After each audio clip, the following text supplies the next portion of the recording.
So now we are in Bergerac in France with Hirsute from Les Equilibriste. So I believe that Equilibriste are winemakers that have, or I guess they're more like négoce, where they go and they buy grapes from people across France. So you'll see wines, we'll probably have more from them in the future, and you'll see them, you know, for this one, they're in Bergerac, but they may have different appellations as well. So this one is a orange wine. It is 70% Sémillon, 20% Sauvignon, and 10% Chenin. So I believe what they did was they put the, actually, let me just double check. I believe it is the Sémillon, no, the Sauvignon, one of them is on the skins for 48 hours while the other two aren't. So that's where the color is coming from. That's where the like light tannin is going to be coming from. And then the others are direct pressed. So knowing that blend of Sauvignon Blanc, Semillon, and Chenin, I think we can have a few things we can expect there. Maybe a tiny bit of waxiness, definitely a little bit of tannin. And yeah, so let's, yeah, Les Equilibriste. I think it's a 2-person team. Nope, I'm wrong. I guess it is a, maybe it's kind of like a co-op. I honestly should ask Didier a little bit more about this, where they like highlight one of the winemakers and then they put it into their group.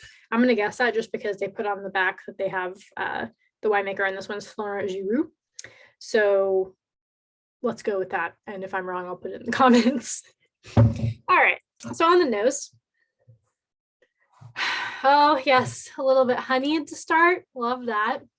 If you go on the top, there's a little bit of honeyed, like it's like more like a honeysuckle, I guess. It's a bit floral.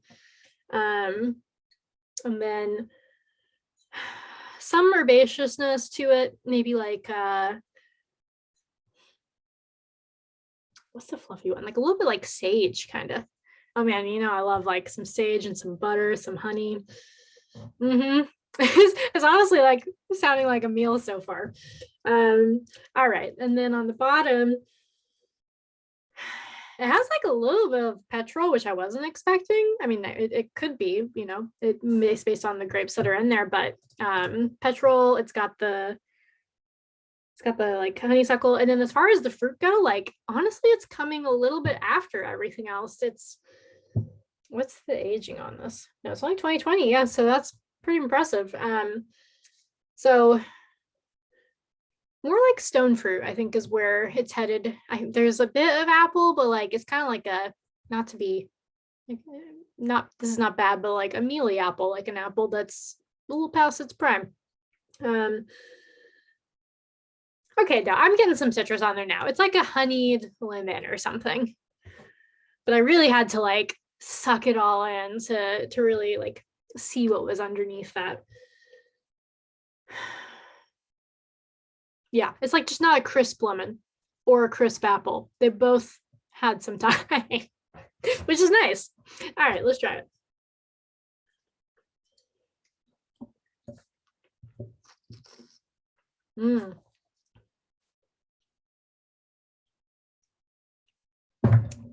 Wow, that is really interesting mouthfeel.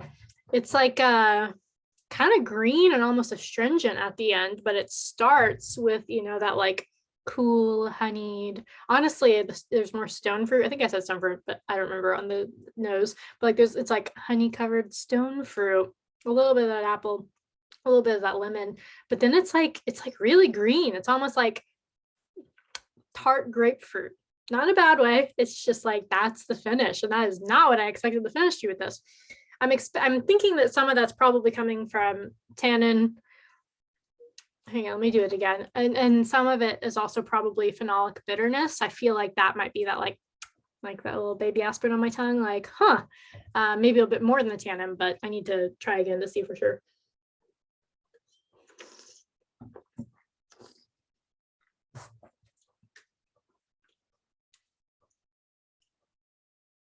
I'm calling more phenolic bitterness than tannin here, and I'm saying that because I'm feeling it more on my tongue. So to recap, if you haven't watched a lot of these, so when it makes your mouth water, that's acid. When it makes your mouth, or sorry, yeah, it makes your mouth generally water or your tongue like really just like go crazy. And this has a lot of acid, honestly, because my tongue is going a little crazy with saliva, but it's kind of gross, but that's what it is. And then phenolic bitterness, it like feels like a baby aspirin, a little bit tingly on your tongue. And just like that kind of like baby aspirin, I don't know how else to describe it, like medicinal feel, versus tannin like dries out your mouth. So my mouth is a little bit dried, but it's obviously refilled by all that acid. And where I'm really feeling it is on the middle of my tongue. So that is a really good example of where you're going to feel those two. And this is phenolic bitterness city. And that's probably where all of that finish, that's probably why I'm getting those notes. Like the fruit's still there, but the quality of that fruit and that kind of like tart, almost like a little bit bitterness is from that. All right, so back to it, because I don't even remember if I described everything that was on it, but there's a lot. This is like a little onion. You got to unpack it. There's a lot here.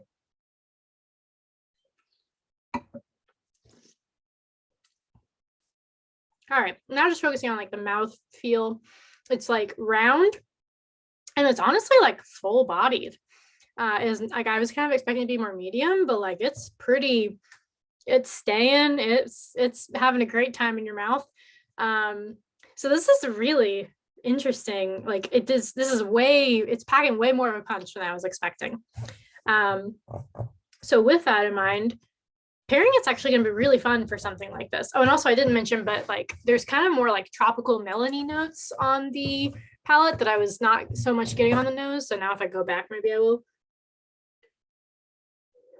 I mean, a bit, but not really. It's really getting more on the palate. So this is going to be really food friendly because of that tannin phenolic bitterness, heavier mouthfeel.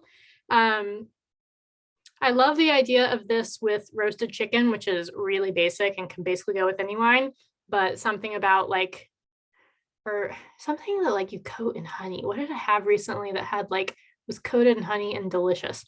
Any meat that you can coat in honey and then have with this will be amazing. I don't know what that recipe is, but just know that if there's like some pork loin or some like chopper, not steak, but like chicken or whatever, and you just like cover it in like honey and bake it or something with some lemon, great. But if I was to be more specific, I could also see this going really well with like Moroccan food or like tagine food. Could be really good here. Like basically I'm just thinking of like fall off the bone chicken for some reason, or fall off the bone fowl, not sure why, but I like the idea of like all the spices that come with the tagine. I think that would really go well with all these just like tons of notes of all kinds of stuff that we're having in here. Let's see.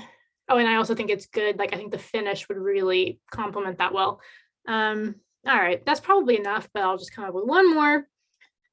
That is not that. Don't do like drunk foods with this. It definitely needs, this is another one where I'd say like you're going to be really well off to have like your meat and your starch and your vegetable. Going to go great with something like that. Pork chops. I was too broad at the beginning, so I think I can't get too specific now, but it's going to go with a lot of stuff. It's going to be very food friendly. So I hope you enjoy.